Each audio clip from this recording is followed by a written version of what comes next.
Towards the end of the Revolution, the Continental Congress, meeting here at Independence Hall, grew desperate for money. In 1781, they allowed Robert Morris, their financial superintendent, to open a privately owned central bank.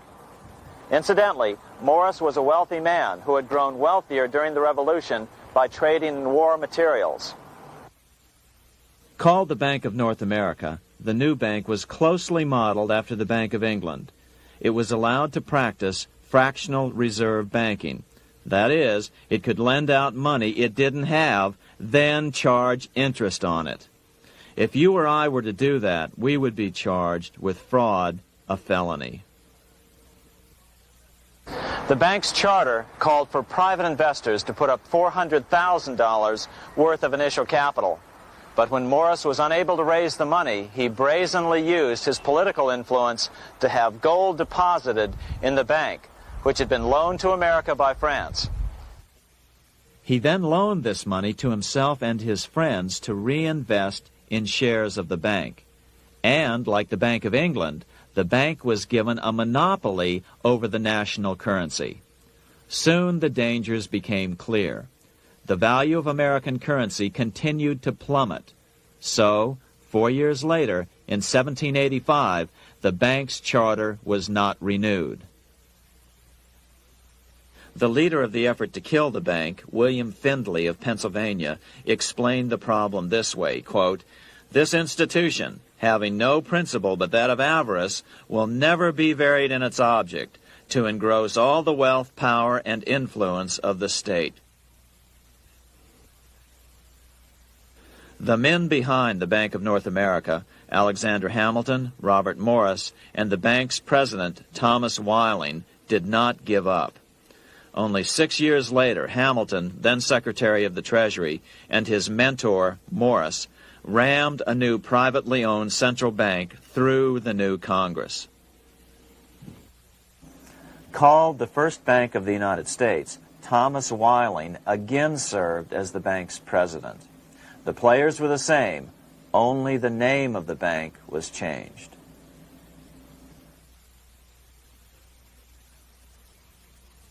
In 1787, colonial leaders assembled in Philadelphia to replace the ailing Articles of Confederation. As we saw earlier, both Thomas Jefferson and James Madison were unalterably opposed to a privately owned central bank. They had seen the problems caused by the Bank of England. They wanted nothing of it. As Jefferson later put it, "If the American people ever allow private banks to control the issue of their currency, first by inflation, then by deflation, the banks and the corporations which grow up around them will deprive the people of all property until their children wake up homeless on the continent their fathers conquered." during the debate over the future monetary system, another one of the founding fathers, Gouverneur Morris, castigated the motivations of the owners of the Bank of North America. Gouverneur Morris headed the committee that wrote the final draft of the Constitution. Morris knew the motivations of the bank well. Along with his old boss, Robert Morris, Gouverneur Morris and Alexander Hamilton were the ones who had presented the original plan for the Bank of North America to the Continental Congress in the last year of the Revolution. In a letter he wrote to James Madison on July 2nd, 1787, Gouverneur Morris revealed what was really going on.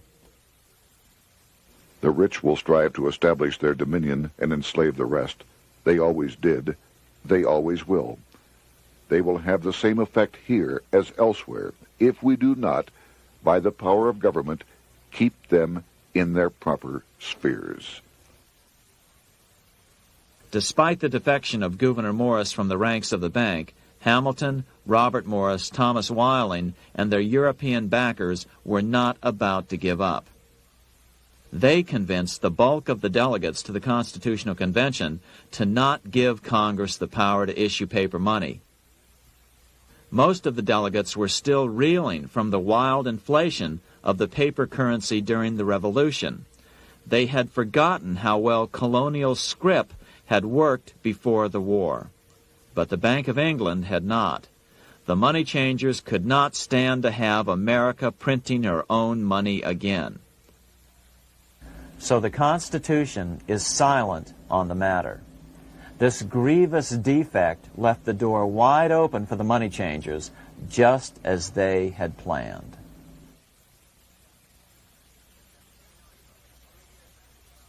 In 1790, less than 3 years after the Constitution had been signed, the money changers struck again. The newly appointed first Secretary of the Treasury, Alexander Hamilton, proposed a bill to the Congress calling for a new, privately owned central bank. Coincidentally, that was the very year that Amschel Rothschild made his pronouncement from his flagship bank in Frankfurt. Let me issue and control a nation's money, and I care not who writes the laws. Alexander Hamilton was a tool of the international bankers, and he wanted to create the U.S. Bank, the BUS, or the Bank of the United States, and did so. Interestingly, one of Hamilton's first jobs after graduating from law school in 1782 was as an aide to Robert Morris, the head of the Bank of North America. In fact, the year before, Hamilton had written Morris a letter saying, "A national debt, if it is not excessive, will be to us a national blessing." A blessing to whom? After a year of intense debate, in 1791, Congress passed the bill and gave it a 20-year charter. The new bank was to be called the First Bank of the United States, or BUS. Here we are in front of the First Bank of the United States in Philadelphia. The bank was given a monopoly on printing U.S. currency, even though 80% of its stock would be held by private investors. The other 20% would be purchased by the U.S. government. But the reason was not to give the government a piece of the action. It was to provide the capital for the other 80% owners. As with the old Bank of North America and the Bank of England before that, the stockholders never paid the full amount for their shares. The U.S. government put up their initial $2 million in cash. Then the bank, through the old magic of fractional reserve lending, made loans to its charter investors so they could come up with the remaining $8 million of capital needed for this risk-free investment. Like the Bank of England, the name of the Bank of the United States was deliberately chosen to hide the fact that it was privately controlled. And like the Bank of England, the names of the investors in the bank were never revealed. Many years later, it was a common saying that the Rothschilds were the power behind the old Bank of the United States. The bank was sold to Congress as a way to bring stability to the banking system and eliminate inflation. So what happened?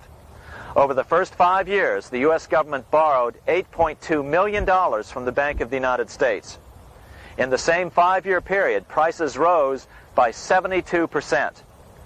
Jefferson, as the new Secretary of State, watched the borrowing with sadness and frustration, unable to stop it.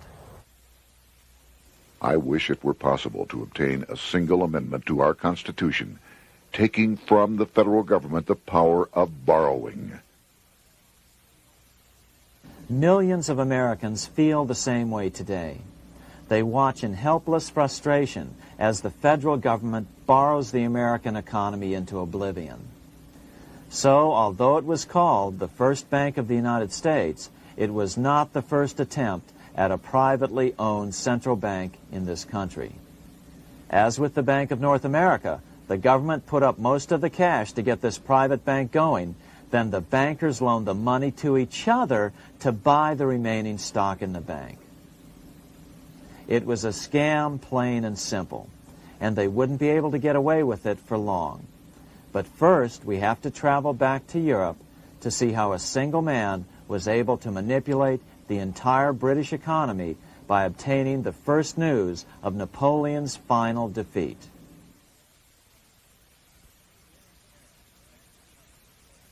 Here in Paris, the Bank of France was organized in 1800, just like the Bank of England. But Napoleon decided France had to break free of debt, and he never trusted the Bank of France. He declared that when a government is dependent upon bankers for money, the bankers, not the leaders of the government, are in control. The hand that gives is above the hand that takes. Money has no motherland. Financiers are without patriotism and without decency. Their sole object is gain. Back in America, unexpected help was about to arrive. In 1800, Thomas Jefferson narrowly defeated John Adams to become the third president of the United States. By 1803, Jefferson and Napoleon had struck a deal. The U.S. would give Napoleon $3 million in gold in exchange for a huge chunk of territory west of the Mississippi River, the Louisiana Purchase. With that $3 million, Napoleon quickly forged an army and set off across Europe, conquering everything in his path. But the Bank of England quickly rose to oppose him. They financed every nation in his path, reaping the enormous profits of war. Prussia, Austria, and finally Russia all went heavily into debt in a futile attempt to stop Napoleon. 4 years later, with the main French army in Russia, 30-year-old Nathan Rothschild, the head of the London office of the Rothschild family, personally took charge of a bold plan to smuggle a much-needed shipment of gold right through France to finance an attack by the Duke of Wellington from Spain. Nathan later bragged at a dinner party in London that it was the best business he'd ever done. Little did he know that he would do much better business in the near future. Wellington's attacks from the south and other defeats eventually forced Napoleon to abdicate, and Louis XVIII was crowned king. Napoleon was exiled to Elba, a tiny island off the coast of Italy, supposedly exiled from France forever. While Napoleon was in exile on Elba, temporarily defeated by England with the financial help of the Rothschilds, America was trying to break free of its central bank as well.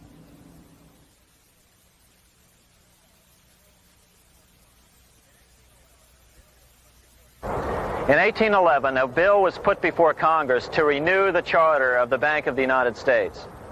The debate grew very heated, and the legislatures of both Pennsylvania and Virginia passed resolutions asking Congress to kill the bank. The press corps of the day attacked the bank openly, calling it a great swindle, a vulture, a viper, and a cobra. Oh, to have an independent press once again in America. A congressman named P.B. Porter attacked the bank from the floor of Congress, saying if the bank's charter was renewed, Congress, quote, will have planted in the bosom of this Constitution a viper, which one day or another will sting the liberties of this country to the heart, close quote. Prospects didn't look that good for the bank. Some writers have even claimed that Nathan Rothschild warned that the United States would find itself involved in a most disastrous war if the bank's charter were not renewed. But it wasn't enough. When the smoke had cleared, the renewal bill was defeated by a single vote in the House and was deadlocked in the Senate. By now, America's fourth president, James Madison, was in the White House. Remember, Madison was a staunch opponent of the bank. His vice president, George Clinton, broke a tie in the Senate and sent the bank into oblivion. Within 5 months, England attacked the U.S., and the War of 1812 was on. But the British were still busy fighting Napoleon, and so the War of 1812 ended in a draw in 1814. Though the money changers were temporarily down, they were far from out. It would take them only another 2 years to bring back their bank bigger and stronger than ever.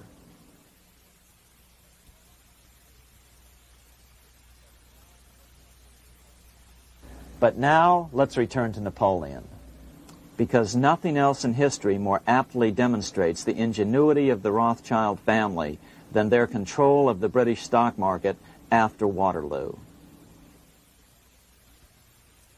In 1815, a year after the end of the War of 1812 in America, Napoleon escaped his exile and returned to Paris.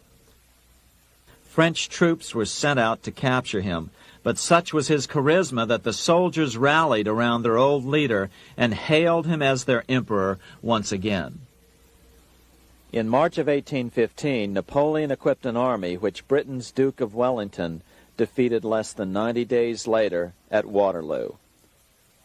Some writers claim Napoleon borrowed £5 million from the Bank of England to rearm, but it appears these funds actually came from the Ouvard banking house in Paris. Nevertheless, from about this point on, it was not unusual for privately controlled central banks to finance both sides in a war. Why would a central bank finance opposing sides in a war? Because war is the biggest debt generator of them all. A nation will borrow any amount for victory. The ultimate loser is loaned just enough to hold out the vain hope of victory, and the ultimate winner is given enough to win. Besides, such loans are usually conditioned upon the guarantee that the victor will honor the debts of the vanquished.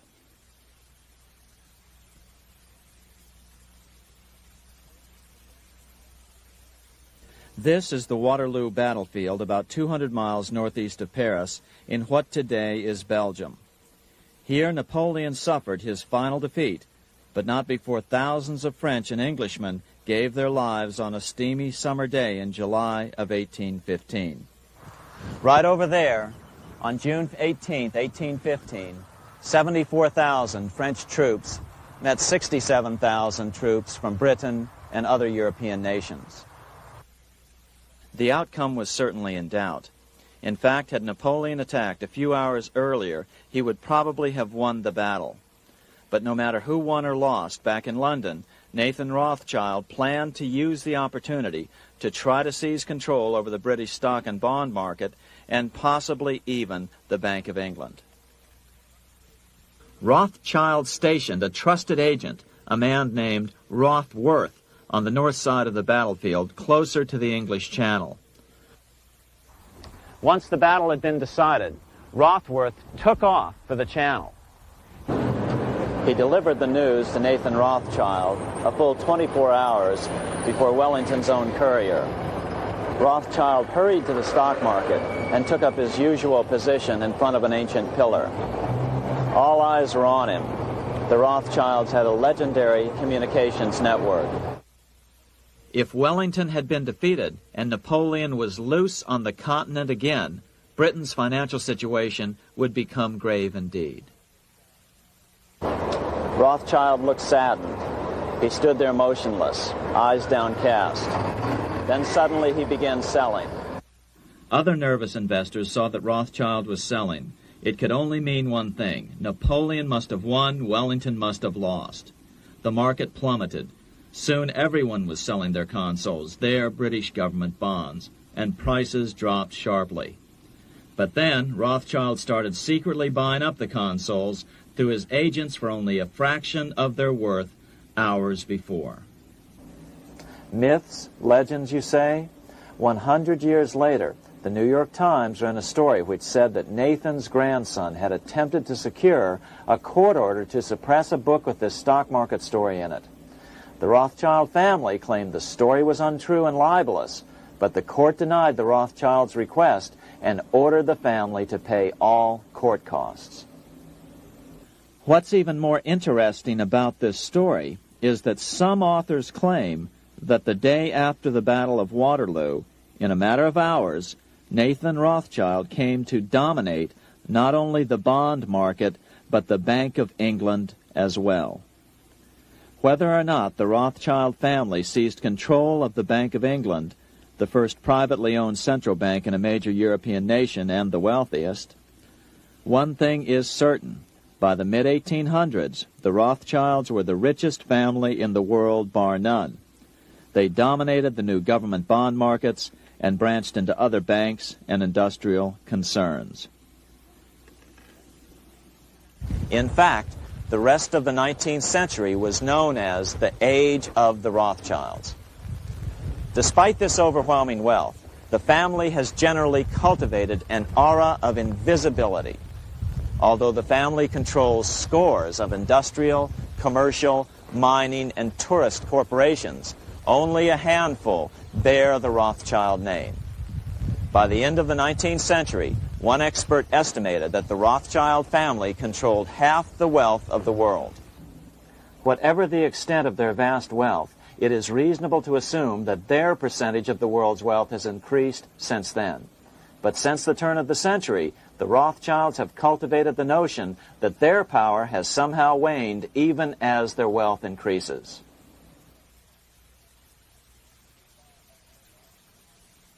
Meanwhile, back in Washington in 1816, just 1 year after Waterloo and Rothschild's alleged takeover of the Bank of England, the American Congress passed a bill permitting yet another privately owned central bank. This bank was called the Second Bank of the United States. The new bank's charter was a copy of the previous bank's. The U.S. government would own 20% of the shares of the bank. Of course, the federal share was paid by the Treasury up front into the bank's coffers. Then, through the magic of fractional reserve lending, it was transformed into loans to private investors who then bought the remaining 80% of the shares. Just as before, the primary stockholders remained a secret. But it is known that the largest block of shares, about 1/3 of the total, were sold to foreigners. As one observer put it, it is certainly no exaggeration to say that the Second Bank of the United States was rooted as deeply in Britain as it was in America. So, by 1816, some authors claim the Rothschilds had taken control over the Bank of England and backed a new, privately owned central bank in America as well.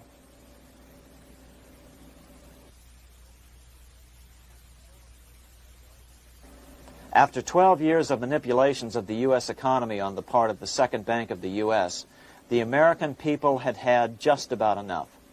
Opponents of the bank nominated a dignified senator from Tennessee, Andrew Jackson, the hero of the Battle of New Orleans, to run for president. This is his home, the Hermitage. No one gave Jackson a chance initially. The bank had long ago learned how the political process could be controlled with money. To the surprise and dismay of the money changers, Jackson was swept into office in 1828. Jackson was determined to kill the bank at the first opportunity and wasted no time in trying to do so. But the bank's 20-year charter didn't come up for renewal until 1836, the last year of his second term, if he could survive that long. During his first term, Jackson contented himself with rooting out the bank's many minions from government service. He fired 2,000 of the 11,000 employees of the federal government. In 1832, with his re-election approaching, the bank struck an early blow, hoping Jackson would not want to stir up controversy. They asked Congress to pass a renewal bill 4 years early. Naturally, Congress complied, then sent it to the president for signing. But Jackson weighed in with both feet. Old Hickory, never a coward, vetoed the bill. His veto message is one of the great American documents. It clearly lays out the responsibility of the American government towards its citizens, rich and poor. It is not our own citizens only who are to receive the bounty of our government. More than 8 million of the stock of this bank are held by foreigners. Is there no danger to our liberty and independence in a bank that in its nature has so little to bind it to our country? Controlling our currency, receiving our public monies, and holding thousands of our citizens' independence would be more formidable and dangerous than a military power of the enemy. If government would confine itself to equal protection and, as heaven does its rains, shower its favor alike on the high and the low, the rich and the poor, it would be an unqualified blessing. In the act before me, there seems to be a wide and unnecessary departure from these just principles. Later that year, in July 1832, Congress was unable to override Jackson's veto. Now Jackson had to stand for re-election. Jackson took his argument directly to the people. For the first time in U.S. history, Jackson took his presidential campaign on the road. Before then, presidential candidates stayed at home and looked presidential. His campaign slogan was Jackson and no bank. The National Republican Party ran Senator Henry Clay against Jackson.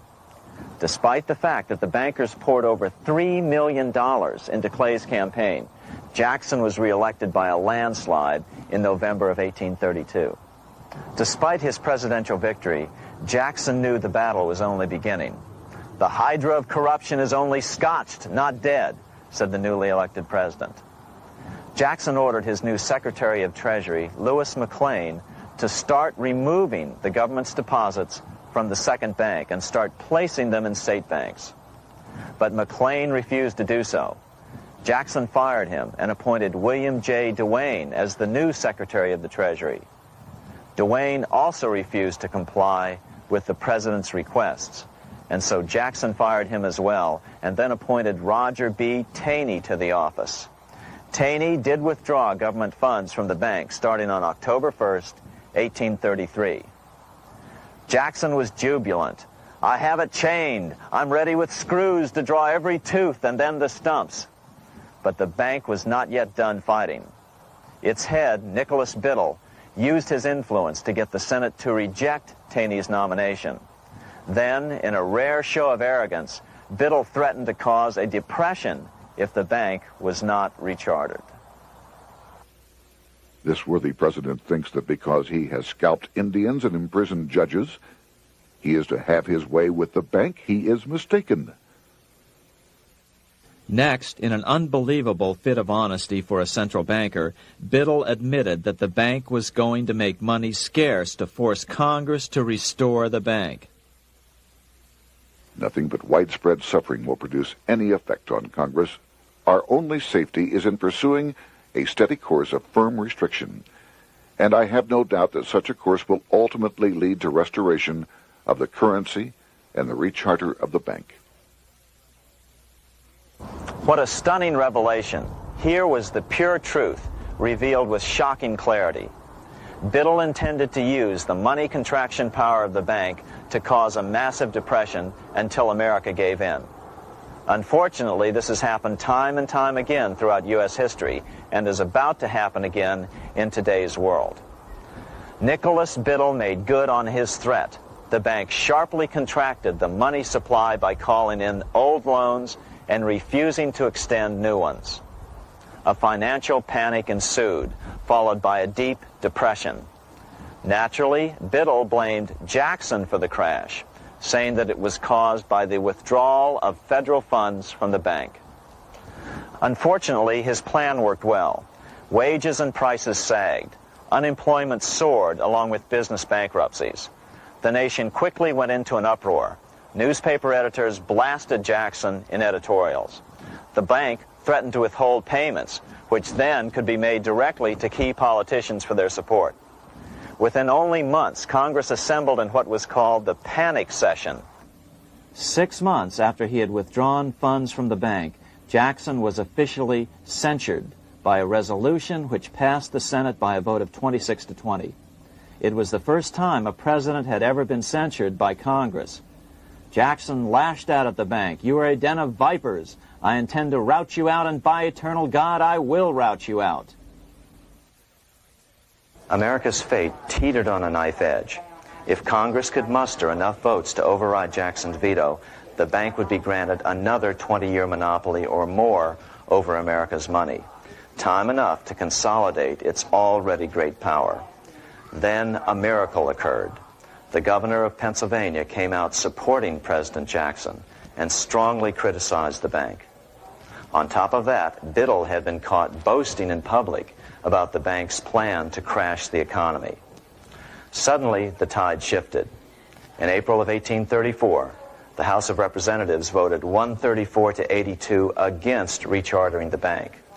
This was followed up by an even more lopsided vote to establish a special committee to investigate whether the bank had caused the crash. When the investigating committee arrived at the bank's door in Philadelphia, armed with a subpoena to examine the books, Biddle refused to give them up. Nor would he allow inspection of correspondence with congressmen relating to their personal loans and advances he'd made to them. He also refused to testify before the committee back in Washington. On January 8, 1835, Jackson paid off the final installment on the national debt, which had been necessitated by allowing the banks to issue currency for government bonds rather than simply issuing treasury notes without such debt. He was the only president to ever pay off the debt. A few weeks later, on January 30th, 1835, an assassin by the name of Richard Lawrence tried to shoot President Jackson, but by the grace of God, both pistols misfired. Lawrence was later found not guilty by reason of insanity. After his release, he bragged to friends that powerful people in Europe had put him up to the task and promised to protect him if he were caught. The following year, when its charter ran out, the Second Bank of the United States ceased functioning as the nation's central bank. Biddle was later arrested and charged with fraud. He was tried and acquitted, but died shortly thereafter while still tied up in civil suits. After his second term as president, Jackson retired here to the Hermitage outside of Nashville to live out his life. He is still remembered here for his determination to kill the bank. In fact, he killed it so well that it took the money changers 77 years to undo the damage. When asked what his most important accomplishment had been, Jackson replied, "I killed the bank."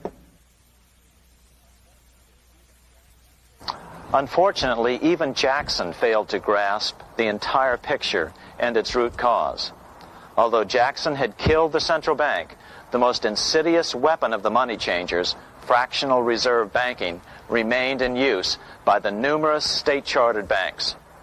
This fueled economic instability in the years before the Civil War. Still, the central bankers were out, and as a result, America thrived as it expanded westward. During this time, the principal money changers struggled to regain their lost centralized power, but to no avail. Then, finally, they reverted to the old central bankers' formula: war to create debt and dependency. If they couldn't get their central bank any other way, America could be brought to its knees by plunging it into a civil war, just as they had done in 1812 after the first Bank of the United States was not rechartered. 1 month after the inauguration of Abraham Lincoln, the first shots of the American Civil War were fired here at Fort Sumter, South Carolina, on April 12, 1861. Certainly slavery was a cause for the Civil War, but not the primary cause. Lincoln knew that the economy of the South depended upon slavery, and so before the Civil War, he had no intention of eliminating it. Lincoln had put it this way in his inaugural address only 1 month earlier. I have no purpose, directly or indirectly, to interfere with the institution of slavery in the states where it now exists. I believe I have no lawful right to do so, and I have no inclination to do so. Even after the first shots were fired here at Fort Sumter, Lincoln continued to insist that the Civil War was not about the issue of slavery. My paramount objective is to save the Union, and it is not either to save or destroy slavery. If I could save the Union without freeing any slave, I would do it. So what was the Civil War all about? There were many factors at play. Northern industrialists had used protective tariffs to prevent the southern states from buying cheaper European goods. Europe retaliated by stopping cotton imports from the South. The southern states were in a double financial bind. They were forced to pay more for most of the necessities of life, while their income from cotton exports plummeted. The South was angry. But there were other factors at work. The money changers were still stung by America's withdrawal from their control 25 years earlier. Since then, America's wildcat economy had made the nation rich, a bad example for the rest of the world. The central bankers now saw an opportunity to split the rich new nation, to divide and conquer by war. Was this just some sort of wild conspiracy theory at the time? Well, let's take a look at what a well-placed observer of the scene had to say at the time. His name was Otto von Bismarck, Chancellor of Germany, the man who united the German states a few years later. The division of the United States into federations of equal force was decided long before the Civil War by the high financial powers of Europe. These bankers were afraid that the United States, if they remained as one bloc and as one nation, would attain economic and financial independence which would upset their financial domination over the world. Within months after the first shots here at Fort Sumter, the central bankers loaned Napoleon III of France, the nephew of the Waterloo Napoleon, 210 million francs to seize Mexico and station troops along the southern border of the U.S., taking advantage of their war to violate the Monroe Doctrine and return Mexico to colonial rule. No matter what the outcome of the Civil War, a weakened America, heavily indebted to the money changers, would open up Central and South America once again to European colonization and domination. The very thing America's Monroe Doctrine had forbade in 1823. At the same time, Great Britain moved 11,000 troops into Canada and positioned them menacingly along America's northern border. The British fleet went to war alert should their quick intervention be called for. Lincoln knew he was in a double bind. That's why he agonized over the fate of the Union. There was a lot more to it than just differences between the North and the South. That's why his emphasis was always on union and not merely the defeat of the South. But Lincoln needed money to win. In 1861, Lincoln and his Secretary of Treasury, Salmon P. Chase, went to New York to apply for the necessary loans. The money changers, anxious to see the Union fail, offered loans at 24 to 36% interest. Lincoln said thanks, but no thanks, and returned to Washington. Lincoln sent for an old friend, Colonel Dick Taylor of Chicago, and put him on the problem of financing the war. During one meeting, Lincoln asked Taylor what he'd discovered. Taylor put it this way. Why, Lincoln, that is easy. Just get Congress to pass a bill authorizing the printing of full legal tender Treasury notes, and pay your soldiers with them, and go ahead and win your war with them also. When Lincoln asked if the people of the United States would accept the notes, Taylor said, "The people, or anyone else, will not have any choice in the matter if you make them full legal tender. They will have the full sanction of the government and be just as good as any money, as Congress is given that express right by the Constitution." So that's exactly what Lincoln did. In 1862-63, he printed up $450 million worth of the new bills. In order to distinguish them from other banknotes in circulation, he printed them in green ink on the back side. That's why the notes were called greenbacks. With this new money, Lincoln paid the troops and bought their supplies. During the course of the war, nearly $450 million worth of greenbacks were printed at no interest to the federal government. Lincoln understood who was really pulling the strings and what was at stake for the American people. This is how he explained his rationale. The government should create, issue, and circulate all the currency and credit needed to satisfy the spending power of the government and the buying power of consumers. The privilege of creating and issuing money is not only the supreme prerogative of government, but it is the government's greatest creative opportunity. By the adoption of these principles, the taxpayers will be saved immense sums of interest. Money will cease to be master and become the servant of humanity. A truly incredible editorial in the London Times explained the central banker's attitude towards Lincoln's greenbacks. If this mischievous financial policy, which has its origins in North America, shall become indurated down to a fixture, then that government will furnish its own money without cost. It will pay off debts and be without debt. It will have all the money necessary to carry on its commerce. It will become prosperous without precedent in the history of the world. The brains and wealth of all countries will go to North America.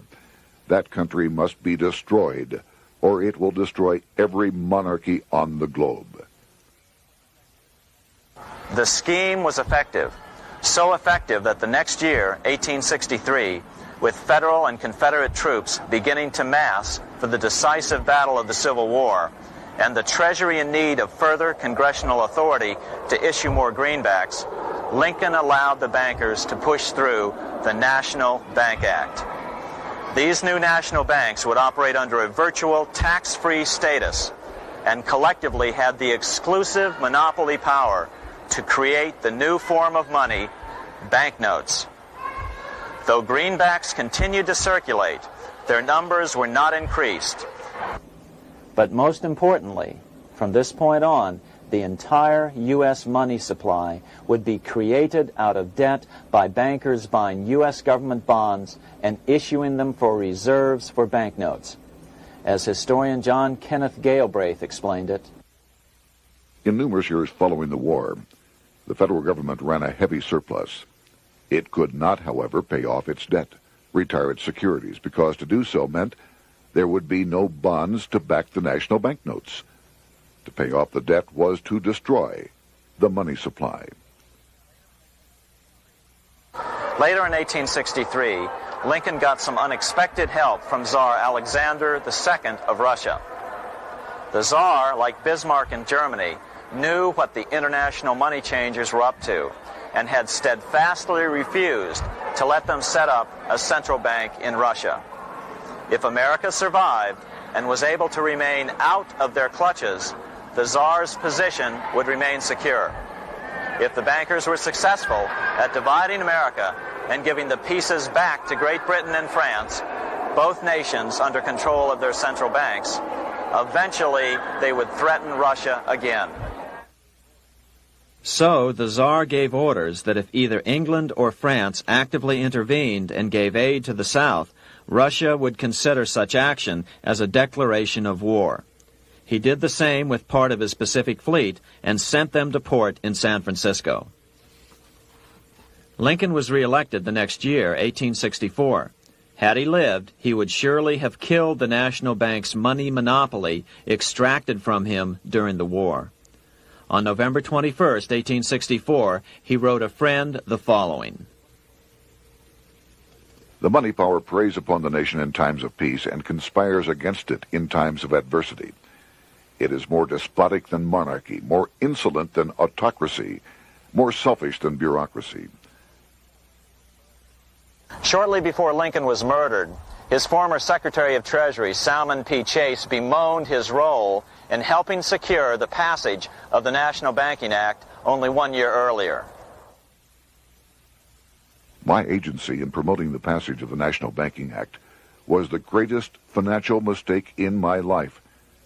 It has built up a monopoly which affects every interest in the country. On April 14, 1865, 41 days after his second inauguration and just 5 days after Lee surrendered to Grant at Appomattox, Lincoln was shot by John Wilkes Booth at Ford's Theater. Bismarck, Chancellor of Germany, lamented the death of Abraham Lincoln. The death of Lincoln was a disaster for Christendom. There was no man in the United States great enough to wear his boots. I fear that foreign bankers, with their craftiness and tortuous tricks, will entirely corrupt the exuberant riches of America and use it systematically to corrupt modern civilization. They will not hesitate to plunge the whole of Christendom into wars and chaos in order that the earth should become their inheritance. Bismarck well understood the money changers' plan. Allegations that international bankers were responsible for Lincoln's assassination surfaced in Canada 70 years later in 1934. Gerald G. McGeer, a popular and well-respected Canadian attorney, revealed this stunning charge in a 5-hour speech before the Canadian House of Commons, blasting Canada's debt-based money system. Remember, it was 1934, the height of the Great Depression, which was ravaging Canada as well. McGeer had obtained evidence deleted from the public record, provided to him by Secret Service agents at the trial of John Wilkes Booth, after Booth's death. McGeer said it showed that Booth was a mercenary working for the international bankers. According to an article in the Vancouver Sun of May 2nd, 1934, Abraham Lincoln, the martyred emancipator of the slaves, was assassinated through the machinations of a group representative of the international bankers who feared the United States president's national credit ambitions. There was only one group in the world at that time who had any reason to desire the death of Lincoln. They were the men opposed to his national currency program and who had fought him throughout the whole Civil War on his policy of greenback currency. Interestingly, McGeer claimed that Lincoln was assassinated not only because international bankers wanted to reestablish a central bank in America, but because they also wanted to base America's currency on gold. Gold they controlled. In other words, put America on a gold standard. Lincoln had done just the opposite by issuing U.S. notes, greenbacks, which were based purely on the good faith and credit of the United States. The article quoted McGeer as saying, "They were the men interested in the establishment of the gold standard and the right of the bankers to manage the currency and credit of every nation in the world. With Lincoln out of the way, they were able to proceed with that plan and did proceed with it in the United States. Within 8 years after Lincoln's assassination, silver was demonetized and the gold standard money system set up in the United States." Not since Lincoln has the U.S. issued debt-free United States notes. These red-sealed bills, which were issued in 1963, were not a new issue from President Kennedy, but merely the old greenbacks reissued year after year. In another act of folly and ignorance, the 1994 Regal Act actually authorized the replacement of Lincoln's greenbacks with debt-based notes. In other words, greenbacks were in circulation in the United States until 1994. Why was silver bad for the bankers and gold good? Simple.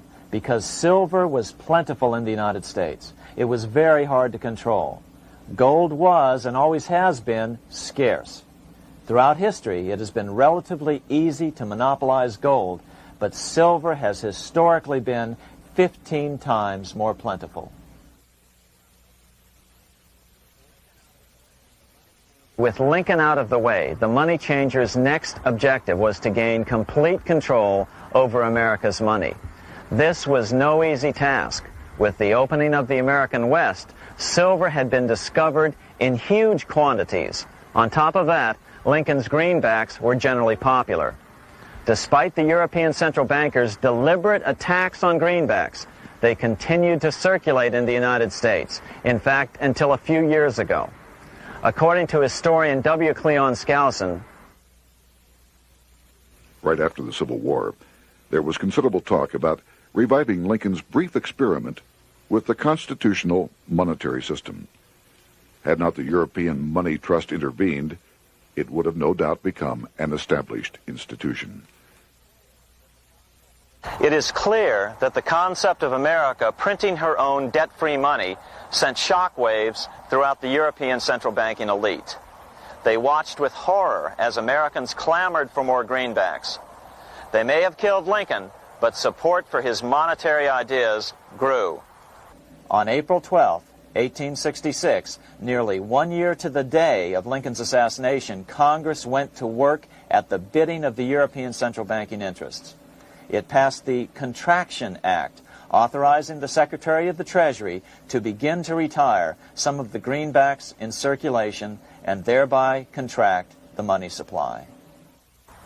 authors Theodore R. Thorin and Richard F. Warner explained the results of the money contraction in their classic book on the subject, The Truth in Money Book. The hard times which occurred after the Civil War could have been avoided if the greenback legislation had continued as President Lincoln had intended. Instead, there were a series of money panics, what we call recessions, which put pressure on Congress to enact legislation to place the banking system under centralized control. Eventually, the Federal Reserve Act was passed on December 23, 1913. In other words, the money changers wanted two things: the reinstitution of a central bank under their exclusive control, and two, an American currency backed by gold. Their strategy was twofold. First of all, cause a series of panics to try to convince the American people that only centralized control of the money supply could provide economic stability. And secondly, remove so much money from the system that most Americans would be so desperately poor that they either wouldn't care or would be too weak to oppose the bankers. In 1866, there was $1.8 billion in currency in circulation in the United States, about $50.46 per capita.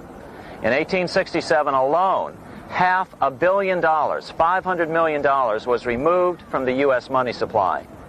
10 years later, in 1876, America's money supply was reduced to only $600 million. In other words, 2/3 of America's money had been called in by the bankers. Only $14.60 per capita remained in circulation. 10 years later, the money supply had been reduced to only $400 million, even though the population had boomed. The result was that only $6.67 per capita remained in circulation, a 760% loss in buying power over 20 years. Today, economists try to sell the idea that recessions and depressions are a natural part of something they call the business cycle. The truth is, our money supply is manipulated now just as it was before and after the Civil War.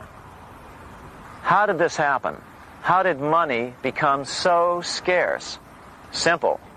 Bank loans were called in and no new ones were given. In addition, silver coins were melted down.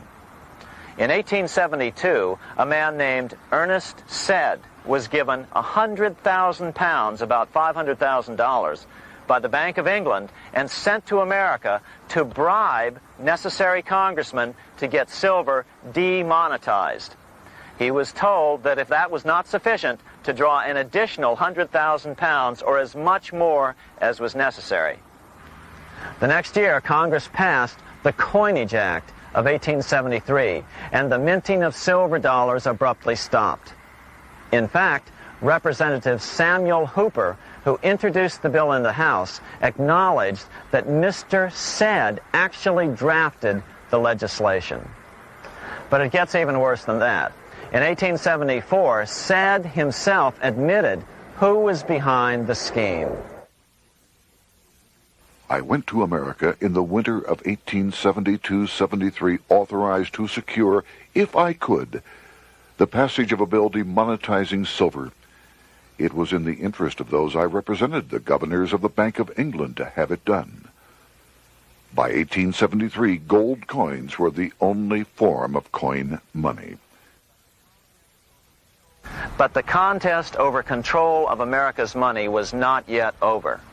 Only 3 years later, in 1876, with 1/3 of America's workforce unemployed, the population was growing restless. People were clamoring for a return to the greenback money system of President Lincoln or a return to silver money, anything that would make money more plentiful. That year, Congress created the United States Silver Commission to study the problem. Their report clearly blamed the monetary contraction on the national bankers. The report is interesting because it compares the deliberate money contraction by the national bankers after the Civil War to the fall of the Roman Empire. The disaster of the Dark Ages was caused by decreasing money and falling prices. Without money, civilization could not have had a beginning, and with a diminishing supply, it must languish, and unless relieved, finally perish. At the Christian era, the metallic money of the Roman Empire amounted to $1,800,000,000. By the end of the 15th century, it had shrunk to less than $200 million. History records no other such disastrous transition as that from the Roman Empire to the Dark Ages.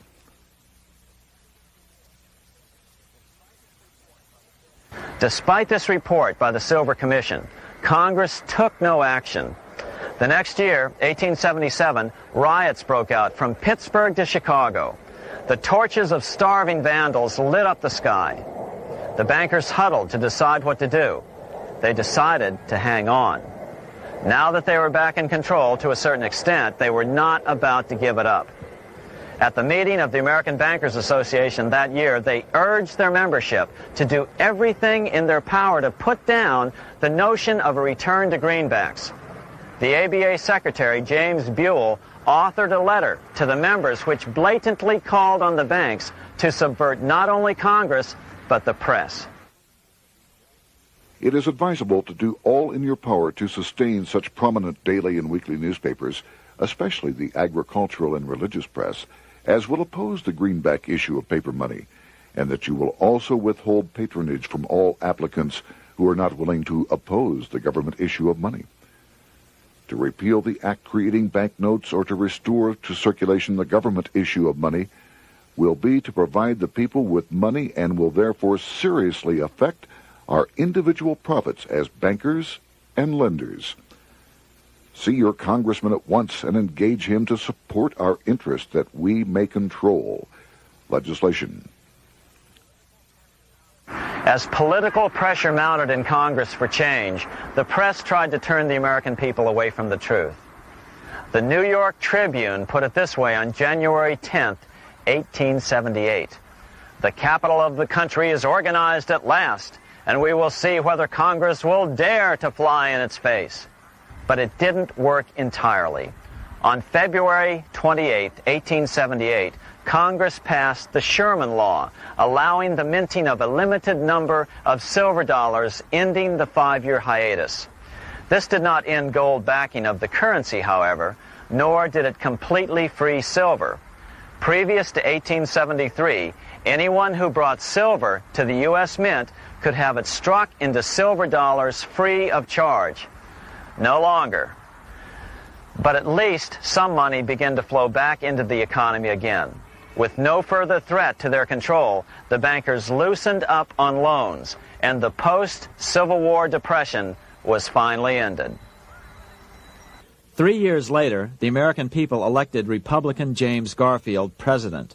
Garfield understood how the economy was being manipulated. As a congressman, he had been chairman of the Appropriations Committee and was a member of Banking and Currency. After his inauguration, he slammed the money changers publicly in 1881. Whoever controls the volume of money in any country is absolute master of all industry and commerce. And when you realize that the entire system is very easily controlled, one way or another, by a few powerful men at the top, you will not have to be told how periods of inflation and depression originate. Unfortunately, within a few weeks of making this statement, on July 2nd of 1881, President Garfield was assassinated.